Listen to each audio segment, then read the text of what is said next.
Welcome. My name is Gena Timberman, and you are listening to Timber People, a podcast about people who, like timber, are strong, build and create, who gather us together like fuel that feeds fire. People who support structures of our community that uplift and protect.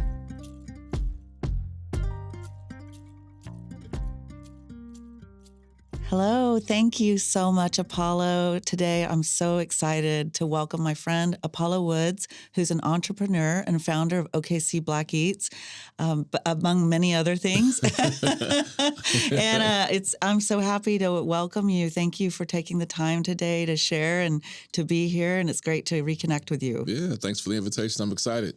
Absolutely. Absolutely. Before we talk about all the exciting things that you're doing, I want to really just talk about like where you're from. Like, like we met years ago, and I want to talk about like what brought you to our community and the inspiration that you have for the work that you do. People always connect me with like I'm from Houston. Yeah, right. That's how people see me. I understand why, but I'm born and raised in Oklahoma, from Duncan, Right. Stevens County. Yeah. So then when I graduated high school in 97. Duncan Demons? Duncan Demons, Duncan Demons. And mom and older sister, tons of families that are still there in Right. Duncan. And then I attended the University of Tulsa. And then I had this urge to go visit family, friends, even how that even happened. So where I grew up, well, in Duncan, on my grandmother's street, it's my grandmother's house, my grandmother and grandfather's house. Right next door to them was my grandmother's, one of her best friends. So my grandmother's best friend and daughter and my mom became friends. So my older sister's middle name is named after her best friend. Oh, But cool. on the other side of the house was my grandmother's first cousin. Across the street was my grandfather's first cousin. Around the corner was my grandmother's brother. So it was like a family block. So when I decided to go take this risk of going to go see Houston, had never been to Houston before. Right. Went for spring break, and then at spring break, I decided I was going to transfer after that because I was the guy that said I wasn't going to move back to Duncan. Right. Then I got to TU. I said I wasn't when I transferred from Tulsa. Said I wasn't going to come back to Oklahoma. And I got to Houston, lived there almost 18 years. And then did some great things there. And God was like, "You're going back to Oklahoma." And I was like, "No." So I worked in oil and gas. And so oil and gas was the official thing that brought me back, working in oil and gas. Right. I was the key account manager for an oil and gas company, one of the largest in the world. Had some success there, was number one in the Western Hemisphere in sales. And so I was supposed to do that here. Oil and gas industry is what it is. Enjoyed it while I did. And then in the midst of that, started exploring entrepreneurship and some things that was led to. And so here we are, seven years later. Right. Here in Oklahoma still. Well, I remember when you first started talking about OKC Black Eats, someone said one time to me in my professional life, like when magic happens, it's when people are learning something and they're having fun. So if you can create a public experience or awareness around, awareness, but also having fun. And I can't think of a better way to have fun than food. Yeah, you know what? And when I tell people that I never had a plan on doing this, right, it was never part of the plan. My plan was, here's my plan. I was going to be here 3 years. Right. At the end of my 3 years, I would transfer to Johannesburg, South Africa with the company. Wow, I didn't know that. Or back to Houston. But in that process, I said, well, I need to reconnect with people because I moved to Houston when I was 18. I was 19. So in my developmental years, friends, family, connections, relationship, and everything. So that was the plan. So it was just, I got to find a way to reconnect because I was on boards in Houston. I was doing all this stuff there. And I felt, to be honest, I felt so disconnected from what I knew. Right. And I was 19. I understand that. And then I got here and I would say my first year I was depressed because I didn't, what I was accustomed to, and I felt lost. Like this is what I knew. If I go to a certain space, I want to connect with people, like happy hour and networking to build up your network. Right. You go here. Well, when I would go there in Oklahoma City, the relationships were not there. Like people were not connecting. Then I had to realize that, well, the way you connect in Oklahoma City is you had to join a civic organization. Right. And I was like, that's so different for me. And then when I would join those spaces, I'm the only Black person in the space. Right. And then I'm discovering all this stuff, and I felt so conflicted and lost. But then when things kind of tankered out with oil and gas, I said, this is not a place for me anymore. And I felt like I was being pulled out to do something greater. So how OKC Black Eats happened, also people don't know that I was at Blue Garden one day, Yeah. learning my camera, and I was trying to learn how to do better in photography. I was taking pictures, and the guy says, you should take pictures of people making a mess with their food. And he said, you should call it Awkward Eats. Oh, cool. So Very if you look at cool. Facebook, the Facebook page, the first name was Awkward Eats. Right. Okay. I couldn't figure that out. And then it grew to OKC Black Eats, and that was the start of that space of just starting off with, I needed to discover where Black-owned restaurants and businesses were. Yeah. And at the beginning, it was getting people into places to support, just for brunch and support, and that's it.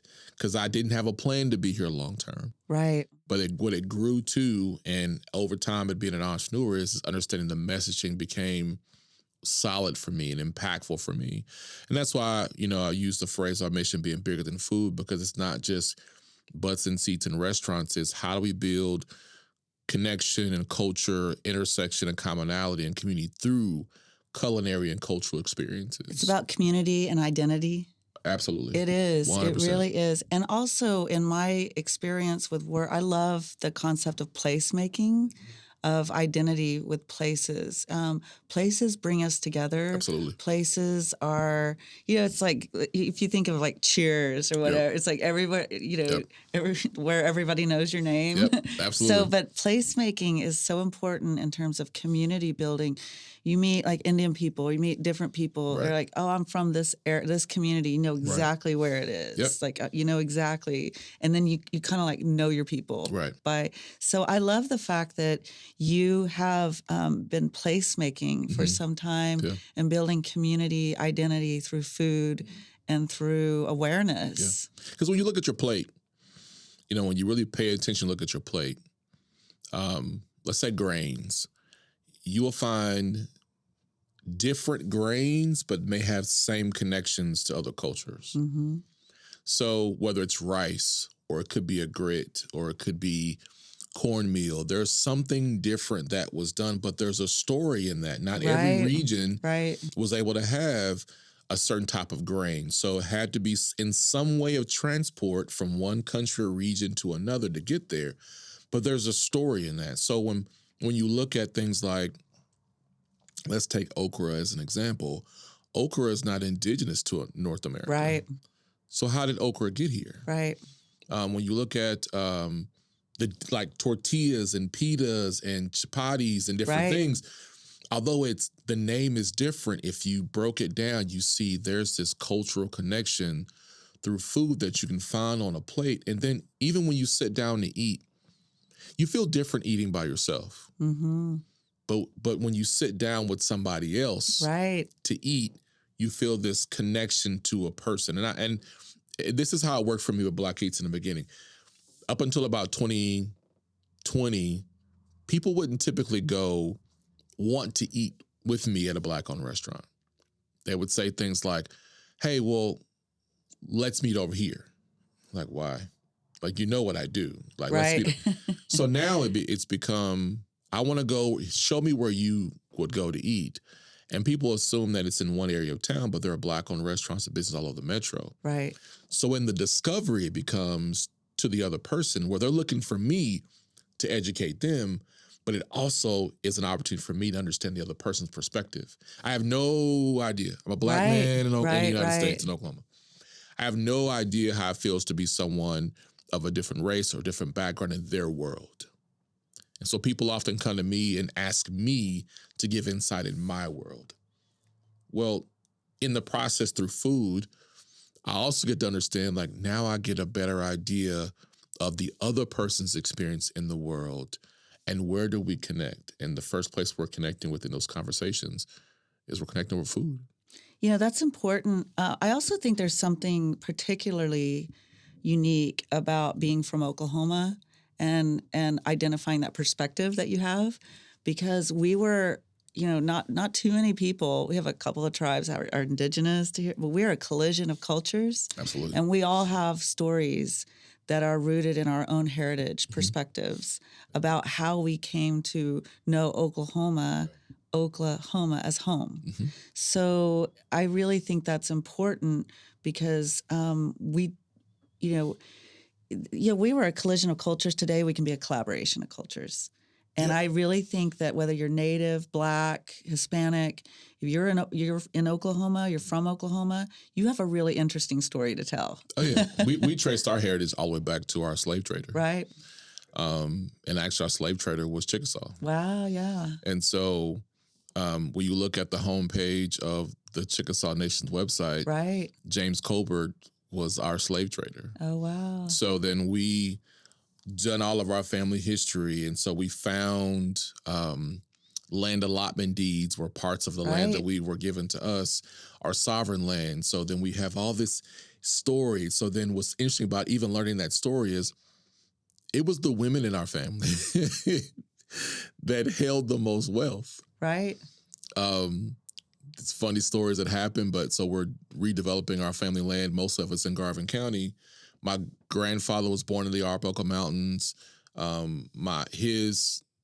His grandfather, my great grandfather, established one of the first Black freedmen churches Oh, in wow, Garvin yeah. County. And so when you understand like the power of your family, your culture, and where those things connect, and you're right, you realize we all have this interesting story. But one thing I've always felt about Oklahoma City is it's a great place to create opportunity, but there's also this huge opportunity to find ways to create intersections. Absolutely. Also, like knowing our stories. If you're aware, I'm so glad to hear that you know your family history, because it also gives you this confidence that you can transcend difficult times Right. and overcome. Right. And the fact that you can make connections unsuspecting ways or unsuspecting ways, like understanding where the other person is coming from, Right. that's really important. When you break down community, COMM, it's hard to create community when you don't have communication. Oh, right. Very cool. When you also, Yeah. without communication in the community, you don't have connections. So if we're truly the way we build community, we have to find ways of commonality. It is really easy as a human being to find something wrong. Really easy. It creates stories. It's in the algorithm. It's in our world. We Right. think about all the things that we have to do Right. and what we might not get done. But if you revert that frame of thought and think about how much did you get done today? Yeah. What is it that I have in common with the person sitting across from me? Because if you understood what that person sitting across from you or you have in common, that becomes a starting point of discovery. And then no longer becomes, I'm sitting across from a Black man. Right. I'm sitting across from a person Right. that we are enjoying a space and time. And I learned something about that person that makes me say, we find a way to connect. Right. Right. OKC Black Eats, it's like community eats. Yeah. Yeah. I love that today, in today's world, we have platforms like OKC Black Eats where you can learn about culture through food, community through food, and with native food initiatives, food sovereignty. Like I grew up, I'm an Indian girl that does Indian things. Like I'm Choctaw. Our people, migrations, pre-removal, ancient times are all really about food, like where crops would dry up, our corn, migrations, we had to follow the water. Yep. And so it's really great that today you see, different initiatives or different media about chefs doing interesting things. Right. And I know you're a major supporter of chefs doing really cool things. And I love learning from you just from a distance. Yeah. Yeah. And it's interesting that, so really quick on the family history side. So where our family house is in Hennepin, Oklahoma. I know where that is.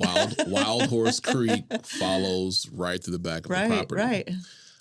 But just even when you're saying in terms of like looking at just from there. So my family, being a part of having strong roots in both the Chickasaw and the Choctaw Nation Right.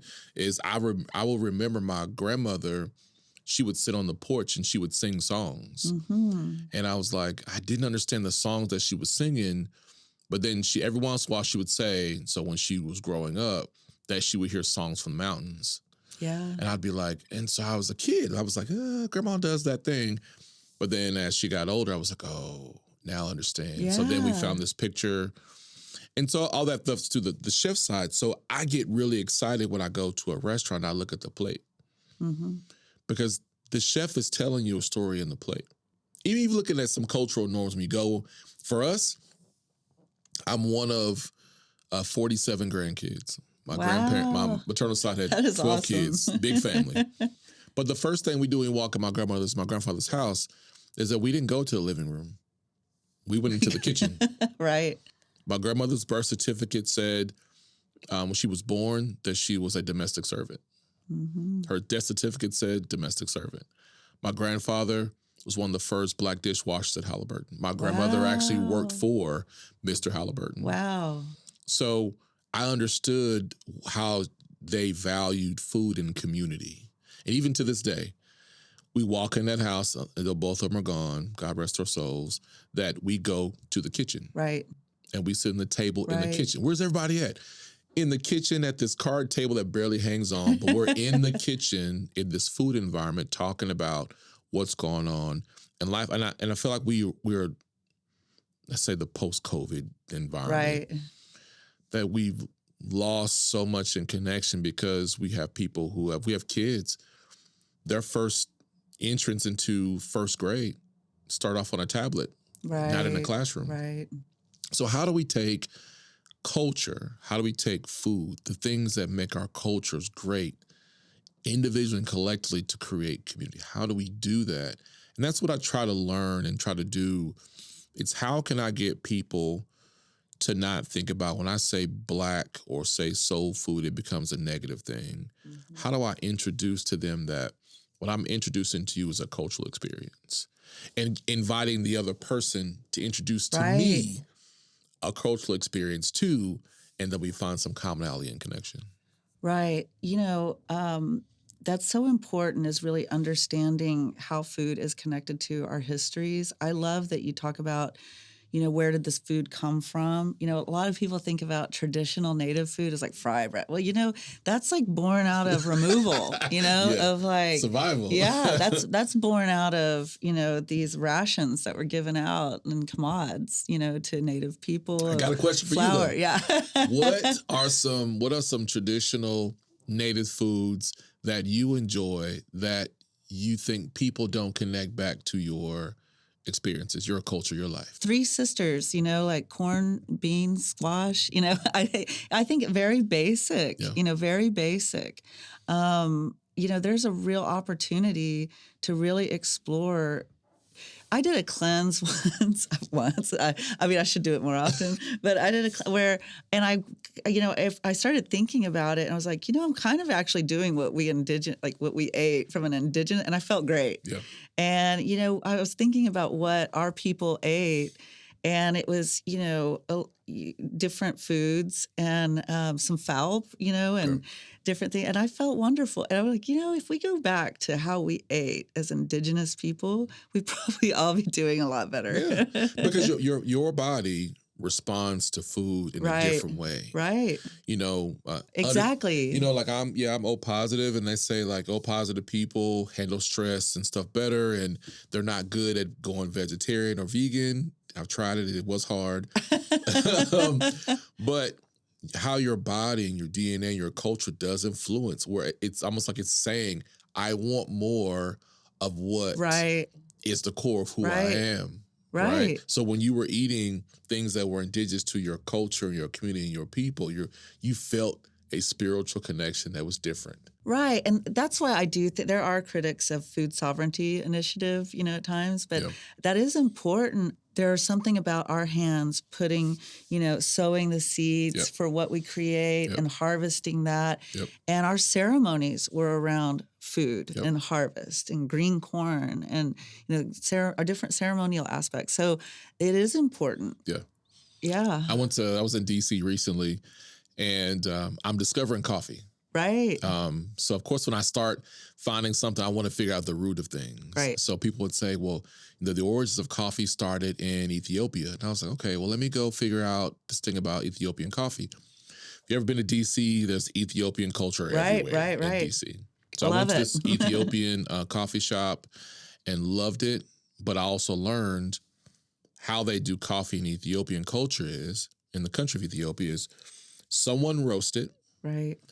and then some, and they're sitting around, and then that's roasting it will then let the people who are around them smell the roast, and if they agree, then they continue on with steeping or making the coffee.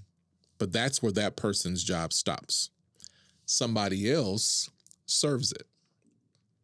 So you have someone who is getting approval from the people as they roast. Mhm.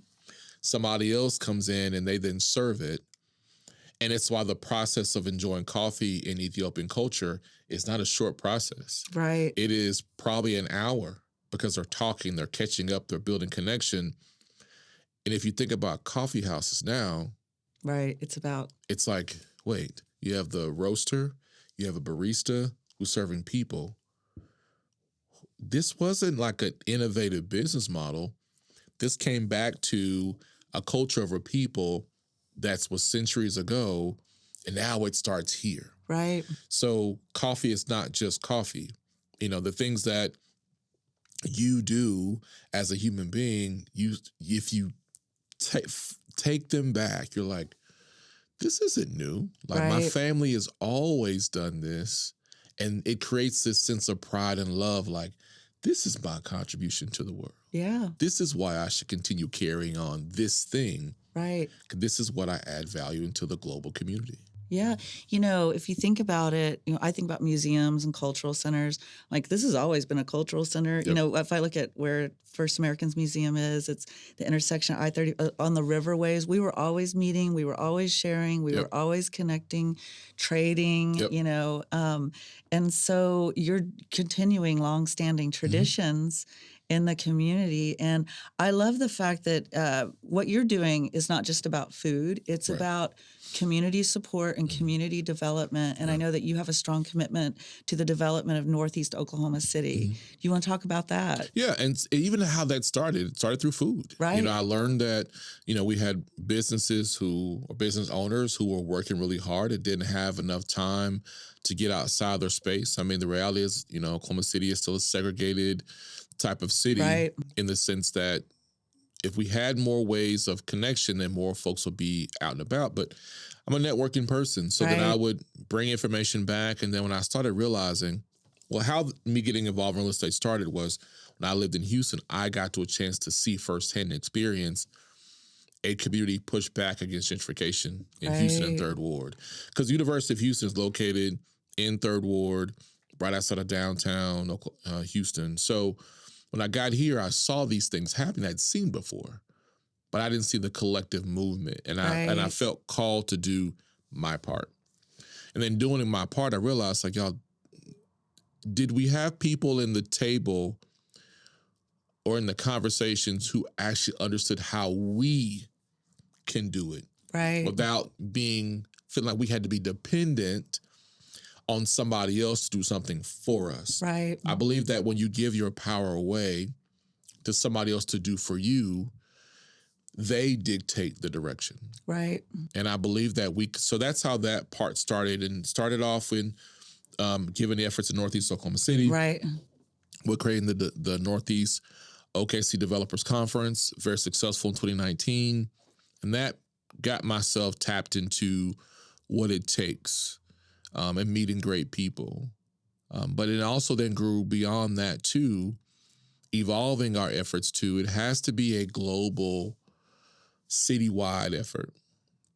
Because the populations in Northeast Oklahoma City are declining, with Black folks moving out of Right. Northeast and Ward 7 in those districts. So if we only focused on one area, but we're saying that we're intentional about helping Black-owned businesses and Black people, we can't alienate the businesses and the people who live outside of that area, because you're creating a collision.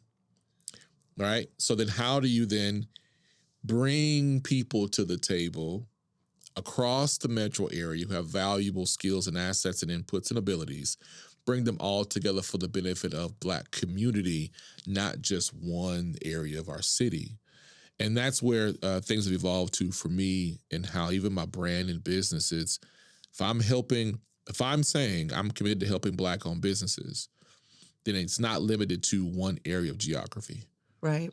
It's wherever Black owned business and Black people are. You have to connect spheres of influence. Have to. And that's really about community. I mean, we're all tribal peoples, you know, and so you have to understand like what that means in terms of community and connect the spheres of influence to really make impact. Oh, yeah. Oh, yeah. I've heard stories from people that it's going back, it's that part of the Black family that lives in an area where they are the only Black family, or they are the extreme minority of a particular community. How do they respond to microaggressions? Right. Where do they feel isolated? They don't go outside their house. They have kids that stay inside the house because they don't feel safe, because they don't have people to connect to in the community. People have misunderstandings, and then we were going through very high tense of race challenges and issues in our city and across our country. So that person or family feels isolated. But the most populated place is not where they live. Right. It's another side of town. But that side of town, is particularly Northeast, has its challenges too. So now you have people who are trying to find a way to connect, but they feel isolated and they feel they've been pulled apart. So then how do we get those experiences to say, hey, no matter where you are, there's a place for you to connect? Yeah, and that's where social media, you've done a wonderful job with social media and using technology to really connect and get awareness. You know, I've known you, I've met you personally, and we have mutual friends, but I don't think without social media, I would not be aware of everything. And so I'm really grateful for that. There are pros and cons of social media, but I'm really grateful for that. And, you know, you're talking about the family that, you know, it's interesting to me that it's reciprocal because they're responding, a family's responding to their environment, no matter who they are, where they are, you know, the realities. But they also become, whether they like it or not, ambassadors of culture. Absolutely. Where it's reciprocal, where where people in that community, they may be the only family of culture or color that they know of. Right. And so whether they like it or not, they're kind of their own ambassadors of culture. And that's how people think about community and culture. Right. So it's interesting to me that that relationship, that reciprocity of reality, but also of, the realities that are associated with that. Yeah. And some people, you know, they don't want to really carry that flag. And, right. They don't it's like whether they like it or not. They don't want to be the ambassador. Right. But when I sit, I also serve on the Oklahoma City Convention and Visitors Bureau in terms of tourism. And we have the conversation all the time about how do we show the world that Oklahoma is more than what has been advertised. Right. Right. There's just two sides of Oklahoma, from being it is a white cowboy and native state. Yeah. That's it. And people joke about, well, y'all got Black people? Yeah, we have Black people. Yeah. I mean, collision of cultures is real. I mean, although the state population for Black folks is under 5%. Right. But you can still showcase how much culture exists in a country. So then in a city or state, so when I start showing people these different experiences through the benefits of having social media, then it becomes like, oh, wait, I didn't realize that we had this in a town. And so what that's led to, having great conversations in the Asian community and the Hispanic community about, hey, in the beginning it was asking me to help them. Like, no, I don't have the honor to do it for you. Right. But let me be the example of you can do it for yourself, because people are looking for, here's the great thing about being in Oklahoma, is because people don't expect it, that's the best opportunity to do it. I'm hosting some friends for a visit to Oklahoma to learn about tribal museums and cultural centers this next week. And I'm really excited to just showcase, like, we have a renaissance happening all around us, native and non-native. Yep.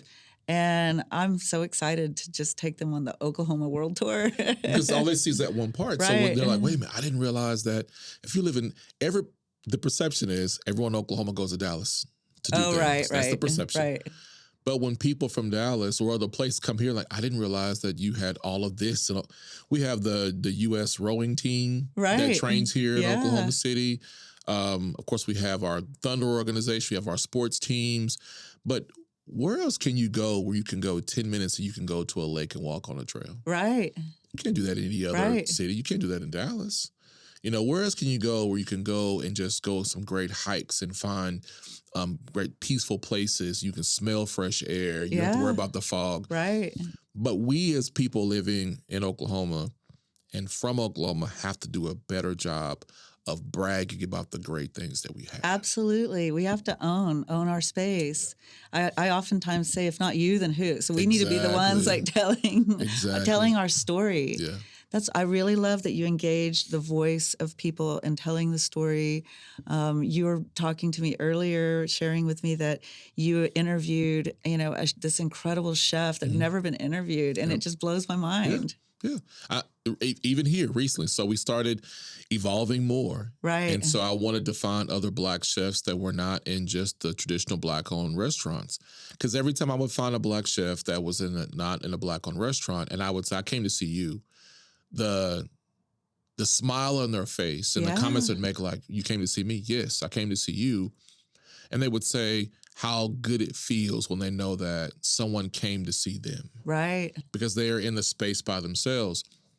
And so we started this kind of like group me, we call it the Black Chef Society. Right. Because typically with chefs, when they're off, they want to go try somebody else's food. Right. But where would you know to go? Right.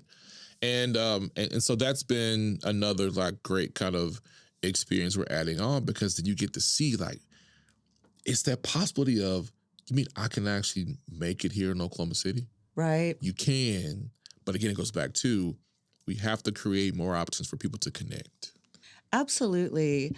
And build confidence that they can be their own entrepreneur. Yep. I mean, Yep. it takes a lot of, it's a warrior that like you that is an entrepreneur. It's not for everybody. This world of entrepreneurship is not for everybody. The hustle is real. Late nights and early mornings. We were talking about that. I think it takes a lot of courage. Yeah. You were working in a very secure industry. You have the education experience working in industry, and then to have that courage to just go out and do your own thing. It's different and it's great. But I also want entrepreneurs to have that confidence and to resources, that they have support, and that they understand stories of overcoming challenges that come with that. And this is, for me, when people ask me how did I get started, 2 degrees, MBA, all this kind of stuff, and the traditional route of starting a business, I didn't do. This is that part of the story that maybe people, I've said it maybe less than a handful of times. This had to be 2018, December 26, 2018. It was a weird weather day in Oklahoma, and I was like, I got the house. So I love that you know the date, the exact date. Because that date is important. And I went to Topgolf, and I was like, I'm going to Topgolf. I got to the house. Weird weather day. I know exactly the day you're talking about, too. And so I left out of there. But I was like, I don't need to be here. Called an Uber because I didn't feel like driving. And so I'm giving this description because it matters in this quick story. It's, as I go to the Uber, it's a, pearl white Honda Accord. Right. I'm on my phone, not paying attention, get in the car. So usually when someone drives you, they turn to look at you. Right. Never made eye contact. I don't care. I'm looking at my phone. So someone's driving, they look in the rearview mirror and you can see them. Right. Well, it was weird because it was a lady who had like this white, feathery, furry looking jacket. And I was like, that's Oklahoma attire, not worried about it. But she had blonde hair and she had like blonde eyebrows. And then I would look in the rear mirror and I couldn't see her face, but she was short. And I was like, this is weird. But then she started asking me questions. The one I thought was personal, but then she asked me a couple of questions that I know nobody knew. Oh, wow. Like, this is a prayer that I prayed. Yeah. There was absolutely no reason that she would know or nobody would know. And then at that point, my interest was piqued. And so I was like, all right, when we get to the driveway, when you let someone out your car, you turn and look at them. That's just kind of a natural, right? Hey, you turn, look at them. She never did. Got in the car, parked diagonal, and she turned only this way, and I could only see the side of her face. So you probably can't see this, but like, let's say like I'm you, I'm her, and then she turned in a way where I could only see this. Right. And she said, I'll never see you again, but you're going to do something great in this world. Oh, wow. And I'd say that quick story because wanting to be an entrepreneur is not about making a lot of money. Right. It's becoming a better person. But when you understand what your purpose is and what your contribution to society is, that the work that you do becomes impactful right away, not in 20 years. And I had no idea that the work that I'm doing now, that the impact would be what it is to this point. Right. It's hard, but I've become a better person through the trials and the mistakes. I made a lot of mistakes. But in terms of the impact that the business is making, is because this was a purpose that God was given. Again, the mission's bigger than food because it's about people, community, and culture and connection. And from those things, great things are happening and relationships are being built. And able to tell the story. Even this podcast with you, it's being able to have a chance to tell an audience that may not know nothing about me. Right. Or OKC Black Eats. But understanding more of, okay, it's about community and culture and people, but it's done through food. Right. I really love that story because I think the creator speaks to us in different ways, and we have to be open to that. And I'm so glad that you are open and can recognize like the unique, special experience in that moment. And I love, I love that story. I love the word you said, purpose. And I think that's really that's an ongoing journey. Like we're always there are songs, Indian songs, like we're still on our way. We're still on our journey. And I'm so grateful for you, Apollo Woods, for the journey that you've been on and that you are on and for connecting our community. Thank you so much for being on Timber People today. No problem. I appreciate being able to share the story. Thank you. Yakoki, thank you for joining us. Timber People is brought to you by the Possibilities Podcast platform.